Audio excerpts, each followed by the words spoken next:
And I walk through how budgeting is freedom and spending is self-control and savings is peace and debt is a thief and generosity is joy and margin is breathing room, and all of these principles that I believe are biblical. I mean, there was a nod to these fruits of the Spirit, which I think is what we're all after. Welcome to the Hope in Real Life podcast with Jason Gore. Our team is passionate and committed to bringing you more hope in the everyday, real areas of your life. If this conversation and content is valuable for you, please do us a favor. Like, subscribe, and even share. You never know how valuable it could be to share a little bit of hope with someone else. Let's get the conversation started. Well, welcome to another edition of the Hope in Real Life podcast. No, I am not Jason Gore. I'm Wade Harris. We're filling in for Jason, and obviously he has some big shoes to fill. So there's two of us. Wes Dyke is here with us as well. Wes, what's going on, brother? Hey, Wade. Appreciate the opportunity to join you. Absolutely. We have a very special guest today. We're talking about personal finances. We want to help you get your money right. And to do that, we have one of the Ramsey Solutions personality. He has been on the Ramsey show a ton. He has a new book coming out January 16th called Breaking Free from Broke. I love that. The Ultimate Guide to More Money and Less Stress.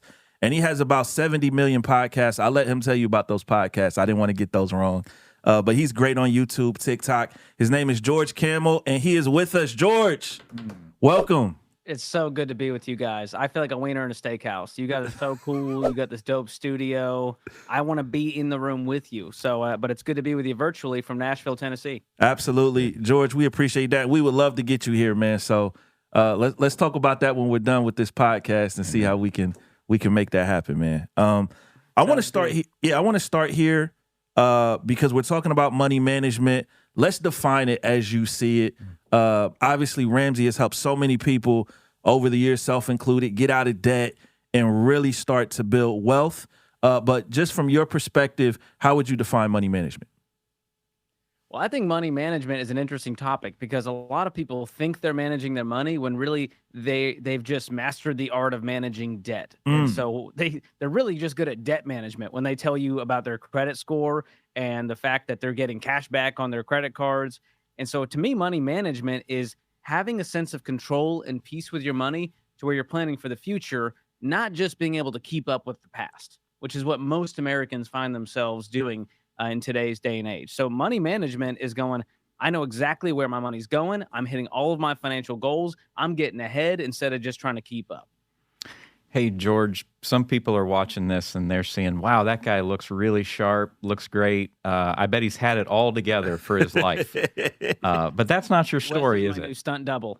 I'm hiring Wes as my stunt double right after this. That's not your story, though, is it? What's your story?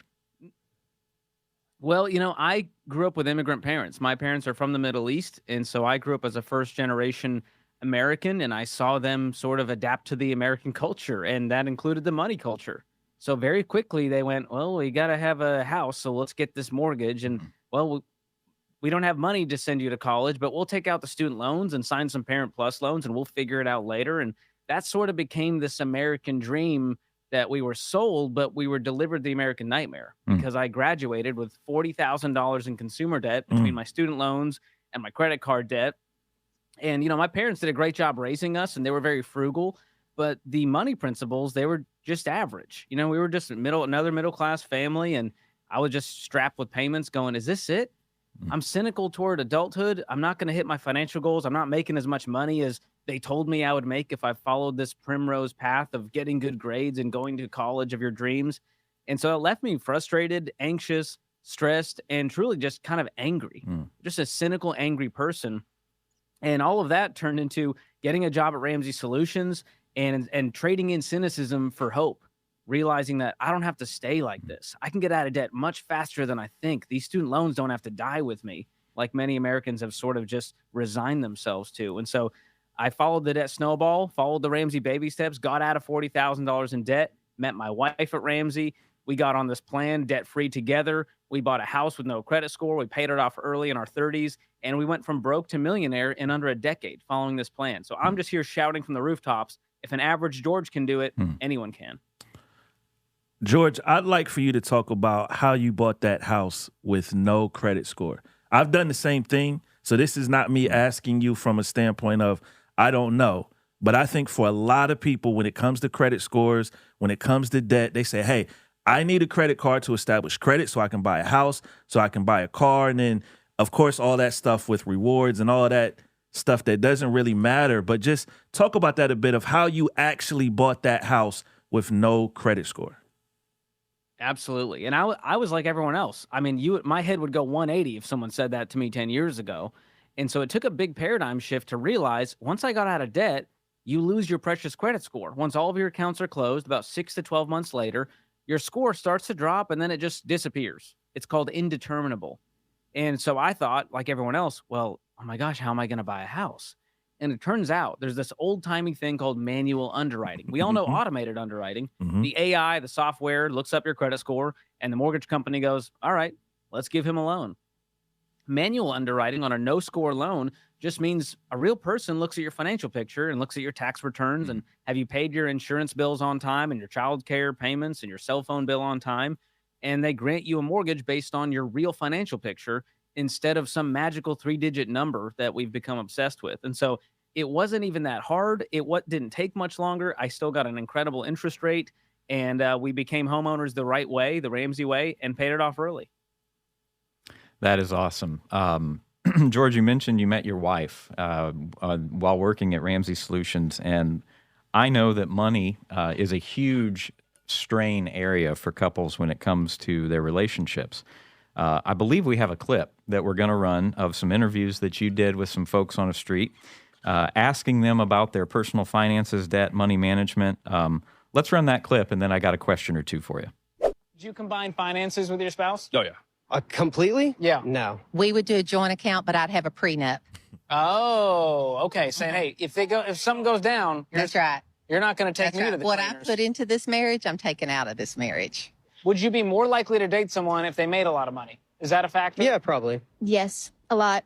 Thank you for your honesty. Love rich men. Money's not everything. So I think money's kind of lower down on the totem pole. It's the intellectual connection that's more important. Oh, I like that answer. Would you marry someone with significant debt? Yeah. As long as you're doing something to get out of it. Depends on what the debt is for. Med school, yes. Because you're like, well, if you're a You're doctor gonna or make it something. back. Okay. But like significant credit card debt because you're Out of control spending. yes, no, probably not. What about a car loan? Like they have a car that's way too much of their world. Honestly, that's just stupid, so probably not. It's good. That is good. I love when she says, well, it depends on the debt. Medical debt. Now, that's a doctor. I can go with that, right? Well, my favorite guy was can the roll British with that. guy that said the intellectual because he sounded intellectual too when he said that. That's Yeah. good. So if you had to give, He had the right answer. if you had to give one piece of advice to a married couple about just the first step to take in healthy money management and healthy relationships, what would that be? Well, I think it starts before marriage, ideally, because a lot of couples get married and they go, we'll figure that out later. We don't need to talk about how much debt I have or how much I make or what my background is with money and how I grew up. And that causes a lot of marital tension because, the way I grew up might be a scarcity mentality and my parents never had money. And yours might be, well, we always had money, but we didn't talk about it. And dad always managed it and it was kind of under the rug. And so I think communicating openly and honestly, even the pain, the trauma, the baggage is so important because what it does is create empathy in the marriage for me to go, oh, she's got the scarcity security gland flaring up. We need to have a bigger emergency fund. This is even more reason to get out of debt faster. So all of that helps you get on the same page and start communicating about money, which is the key. And the other key is combining bank accounts. It's become controversial to tell people to combine bank accounts because everyone is I want to be independent and it's my money and I worked hard to save this. But when you get married, you're either going to grow apart or you're going to grow together. And if you want to go closer and together, you've got to combine bank accounts to have shared goals and to avoid what we call financial infidelity, which is, oh, I didn't know you spent that. Oh, I didn't know you had this savings account over here. And so it becomes this, we're going to run our own separate races instead of running this race set before us together. And we found the couples who build wealth faster are the ones who combine bank accounts, they're on the same page, and they're communicating openly and honestly. George, one of the things, and I would probably say this is one of the core teachings that you hear throughout the entire Ramsey just kind of way of doing financial money management is budgeting, is a zero-based budget. Why is that the important place to start? And for the people who are intimidated by that, they've never done a budget, they've never sat down and looked at exactly where their money is going. How do I plan it every month? How do you encourage them to get started in a healthy way that, can lead to them, starting to ease some of that financial strain they may feel? Well, a lot of the times the budget has become this kind of boogeyman under the bed. It's this financial mirror that we don't want to look into. It's the scale that we don't want to step on.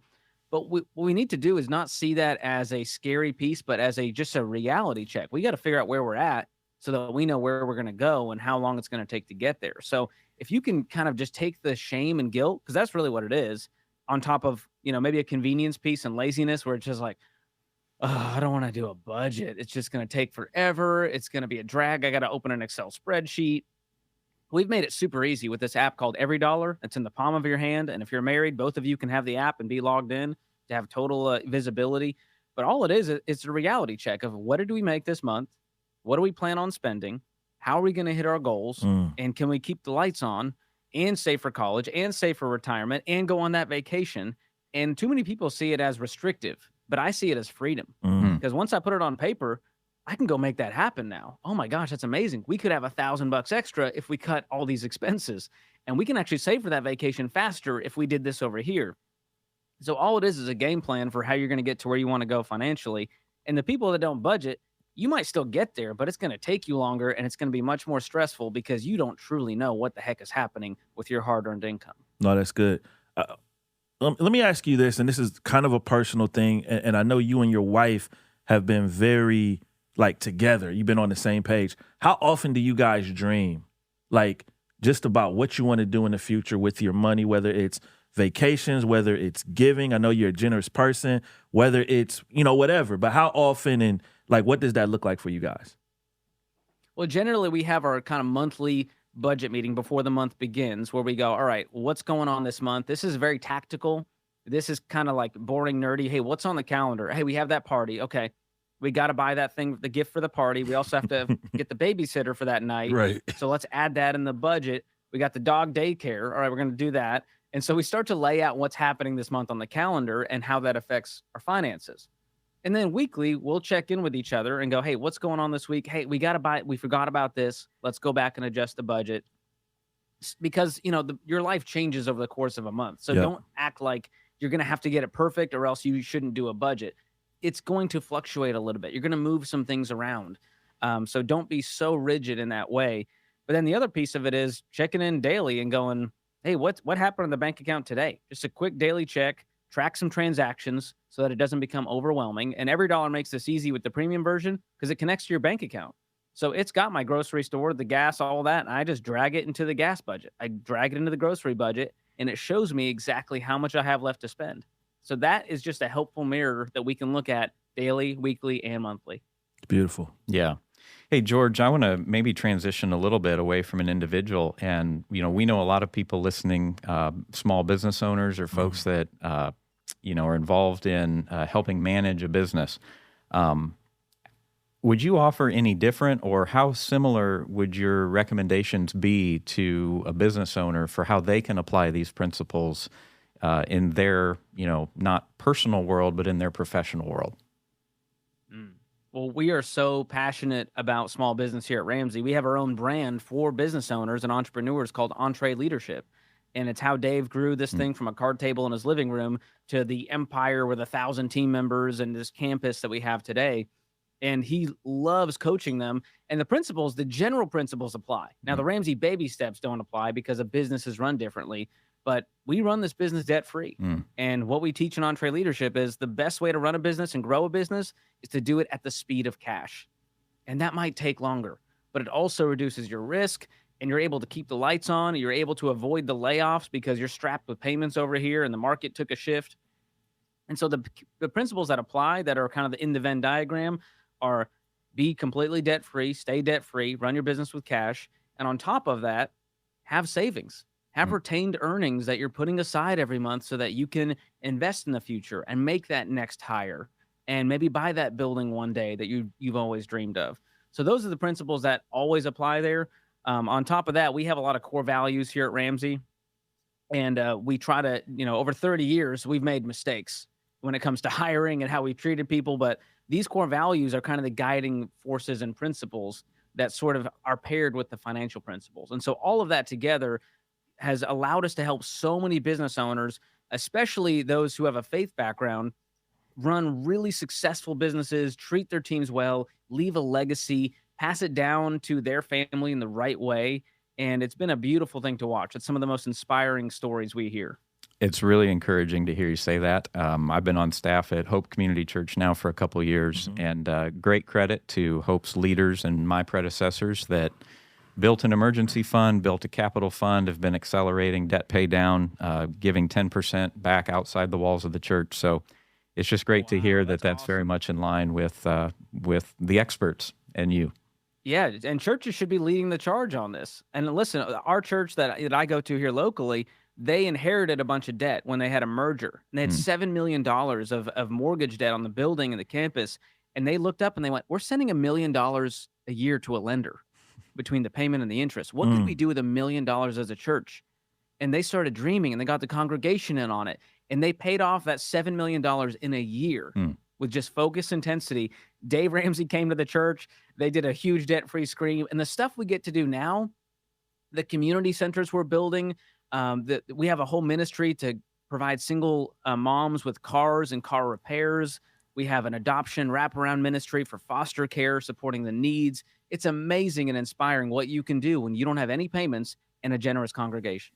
Beautiful.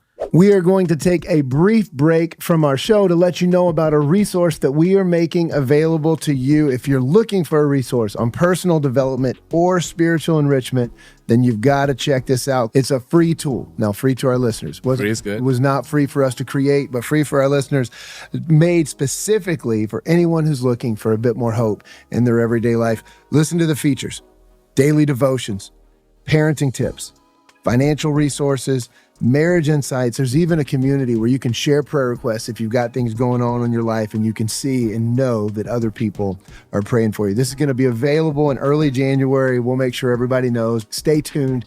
Keep looking for it. We'll have it out. But listen, tomorrow can be better than today, and hope is possible, even in real life. Let's get back to the show.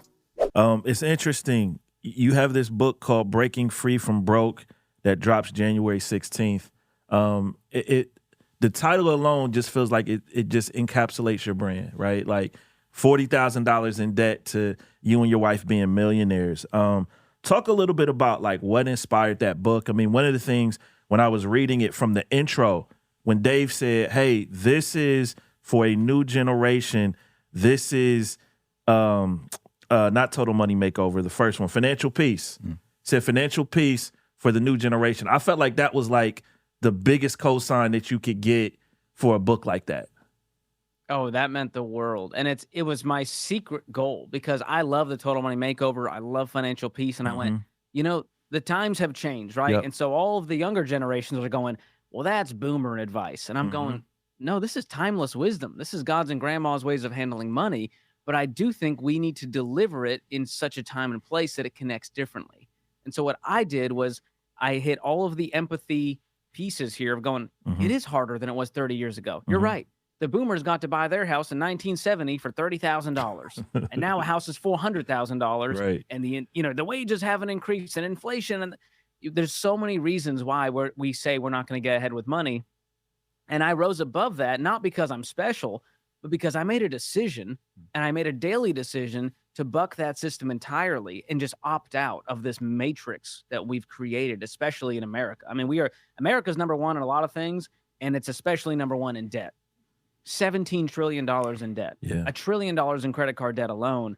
And so I wrote this book. 2/3 of it are just helping you understand the system and how gross it is. And then the last third is how to break free from that. And I walk through how budgeting is freedom, and spending is self-control, and savings is peace, and debt is a thief, and generosity is joy, and margin is breathing room, and all of these principles that I believe are biblical. I mean, there was a nod to these fruits of the Spirit, which I think is what we're all after, right? We want to be led by the Spirit and have peace and self-control and joy and all of this stuff. But what's holding us back, one of the things is money. It's become an obstacle in our lives instead of a tool that helps us have kingdom impact, that helps us be stewards of what God has given to us. And so that was the heart behind the book. Of course, I include my story as just an example, but there's 10 million people who follow this plan. So the social proof is there. And I just lay out a choice at the end of, it's up to you. You can choose cynicism and you can continue down this path and hope the next president fixes your life, or you can choose hope. You can choose a proven plan. You can choose your hard and go, fine, I'll pay off the dang debt. I'm going to get that emergency fund once and for all. I'm going to break this generational cycle that my family has been in. I'm going to be the first millionaire in my family. That's the stuff that inspires us every day. Absolutely. I mean, George, I mean, you mentioned the emergency fund. I've even seen the debates of people online that are like, well, he wrote that 30 years ago and the $1,000 is too low now. And I'm just like, listen, he's trying to get you started. Like, he's trying to get you started. But just talk about the importance of the emergency fund and just what that has even meant in your own life and your ministry, man. Absolutely. Well, it's funny. There's a lot of broke people with opinions out there. Right. So I always go like, who am I listening to? And what is the context for what they're saying this? And what is their motivation? And a lot of it is just people are angry, right? At the end of the day, like, I go to my YouTube comments and I just see hurting people. I don't see hate. I just see hurt. That's all it is. When they go, this guy's full of it and he's telling us this and there's no hope out there today. And I'm going, man, I just wish I could hug you through the comment section right now, because there's just this hopelessness. And so what we do on the Ramsey show, yes, money is the vehicle, but really we're just trying to give people hope that they have a fighting chance to live differently, to leave a legacy they're proud of, to live a life they're not exhausted by. And that always includes a life with no payments and savings in the bank. So you're right, the $1,000, it wasn't enough 30 years ago when Dave started this plan. Right. But he was like, well, get out of debt. That's the first thing you got to do. And then they would get hung up because they'd get the flat tire or that little medical thing would come up and they would get knocked back down and give up. And so he went, all right, let's have a little cushion between us and life. It's not going to cover the major things, but let's be honest. We didn't have $30,000 sitting in the bank to begin with, right? We're living paycheck to paycheck out here. And so that was just a little buffer to get us through getting out of debt, which, by the way, is 18 to 24 months on average. So that we have no payments, we have more margin. We can then save up a fully funded emergency fund of 3 to 6 months. So that's what we're aiming towards. The starter one is just to help us avoid those ankle biters. That's exactly right. In our financial coaching program, we actually refer to it as debt insurance. That having it there allows you to take care of what you need to take care of without having to reach for the plastic. Love it. Right on. That's and huge. Actually, I loved how you described what you just described as people need hope in real life, which is what this podcast is all about. It sounds like an awesome Christmas present. I have another endorsement. I made my wife read the introduction, and she said, I think I'd like to read that. So for me, needing to buy her a Christmas gift, where can people pre-order or purchase it? Absolutely. So it's available at ramseysolutions.com/store. And as usually, we like to bribe people with a lot of goodies. So if you can get it before January 16th, we're going to give you for free the audiobook version, which is enhanced. We've got some really cool production elements in there. The ebook for free. You get a video lesson that I did at our Smart Conference event, a live online Q&A event with me in January, as well as for anyone that buys the book, whether it's before or after, we're giving you 3 months of every dollar premium to use for free to get you started. Because we found it takes 90 days to get that budget dialed in, and we want to give everyone a fighting chance to get a hold of this money plan. So it's just $20 at ramseysolutions.com/store, and we'll give you all that stuff with it. And George, we're also giving away to our listeners a signed copy of your book as well. For anyone who leaves a comment on Apple or Spotify, you will be entered into a drawing. And so I can just tell you this resource will help change your life, particularly if you're really trying to get out of debt, which many of you are who are tuned in today.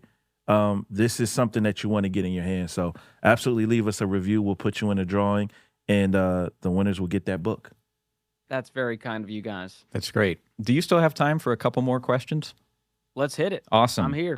We actually asked our stewardship ministry team, hey, we got George Kamel coming on. What would you like him to answer for you? One of the first questions they asked is, with current interest rates and with current home prices that you mentioned, is now a good time to buy a home or should I wait? Ooh, I love that question because it's one of those like dad joke answers where it's like the right time to buy a home is when you can afford it. And so it's easy. It's kind of like timing the stock market. You're probably not going to get it right. And so to go like, well, interest rates could go up, they could go down, and house prices could go up, they could go down. That's just paralysis by analysis. And so what we look at is, can you afford the mortgage payment in such a way that it's no more than a quarter of your take-home pay on a 15-year fixed rate mortgage? That's when you are able to buy a house. Now, for some people, that's a moving target, because if it's going to be 5 years from now to save up the down payment, we truly don't know what's going to happen. The Lord could come down before then, and that we don't have to worry about a home purchase at that point. So there's so many unknowns. But what I like to do is go, what can I do to get that goal faster? And that means spend less, make more. So if it's going to take you 10 years to get a house, we got to get our income up. We got to get out of debt. We got to cut some subscriptions so that we can get to that goal faster. And I know it can feel hopeless for the younger generations out there, or even for the person who's 40 or 50. They've never owned a home and it's a dream of theirs. Do not let rent become this thing in your head where you go, renting is a sin, I'm wasting money, and everyone's telling me if I don't buy now, I'll never get to buy. That's when people make bad decisions, because it's out of desperation and impulse and hopelessness, instead of out of place of peace, where they've got the money in the bank and they're able to, on top of the mortgage, fund retirement and save for college and go on vacation and upgrade the car. And so that's what happens when you buy a house too early. You become house poor, because that mortgage is now 50-60% of your take-home pay, and you got no margin to give, no margin to spend, and no margin to save. George, I don't know if you can hear our producer, Ahmad, but he is giving you a bunch of amens in the studio right now. Yeah, thank you for that, producer. I feel that pain literally right now. He feels the pain. I try to have empathy. I know it's easy up here to be like, come on, just go get a house. But I know, man, it's a difficult thing in today's world. And you're like, I wish I could go back to 2019 and buy a house, but this is where we are. This is where we are. So we got to look at reality and make decisions about what we can do tomorrow. No, that's good. Here's a couple more questions from our stewardship team. One is, how do I get my parents to talk about their financial wishes as they age? Oh, financial wishes. I Yeah. thought it was going to be like, how do I get my mom and dad on board, which is risky because they change your diaper. And so to try to tell them financial advice, they're laughing you out of the room. Right. But it's a hard thing to address, because as parents get older, people get more set in their ways, and it's harder to make a paradigm shift. It's harder to change behavior. But one thing you can do is approach it with kindness, with grace, with love, not out of a place where you're going, Mom and Dad, you got to do better, but out of a place of, hey, listen, you guys raised me so well. I want to make sure that I handle this money well, that you're going to, hand down to me if there is anything. I want to make sure that you're covered. Do you have life insurance? Do you have long-term care in place? What's going on with your nest egg? I don't want to ask to pry. I want to ask because I love you guys, and I want to make sure that I can do my part to help set you guys up for success in the future, in retirement. And truthfully, you can have some fun with it and go like, as much as I love taking care of you, I don't want to be taking care of you financially in your old age. And that's what we've been seeing a lot on the Ramsey show, is the kids calling in saying, I got to take care of my kids and my aging parents because they didn't prepare. Or the parents saying, my kids didn't prepare, so now we're stuck. We can't retire because we're still paying off the Parent Plus student loans that we took out for them. These are the real life situations. And so when you get entangled in that mess, you got to go, listen, I got to put my own mask on first before I could go try to be a savior for someone else's finances. And those are the hard conversations. They're never easy. I don't want to make it sound like this is going to be a smooth conversation. There's going to be some emotion around all of this when you start talking about money. It's a trigger for a lot of people, but you got to do it with grace and kindness, and do it with a spirit of love where you want to help see them flourish. That is excellent. You mentioned student loans. One real quick question. As a parent, is it better to let your kids take on student loans or encourage them to take a little time off to save some money before they go to college? Wes, that's the show closer right there, brother. That's a good question. Thanks That's to a our great stewardship question. team. Yeah, student loans are one of these things where, parents see it as an investment, and they're invested in their kids going to the school they went to. And we all want our kids to have a good job that we can brag about to our friends and where they went to school. But at the end of the day, no one cares where you went to school and what your degree is and all of that. They care about, are you a person of character who has the experience and skills necessary? And so what I tell people, if they're about to go, hey, we didn't save for college, what do we do? Do we let Junior just take on all the loans? Or do we make him figure it out? Or do we make him take a gap year?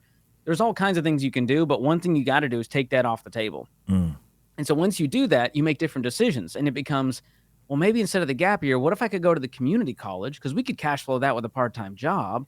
And in the meantime, we might be able to then transfer to a 2-year, to a 4-year school after community college and get the prereqs knocked out. And maybe we'll stay in state and commute from home so that we can make this work.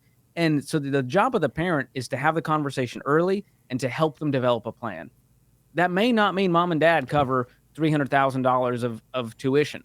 It may just mean they're going to help you navigate the scholarships, the grants, the part-time job, cover some whatever they can. But I don't believe it's the job of every parent to have to cover college for everyone, but it is their job to help their students avoid student loan debt.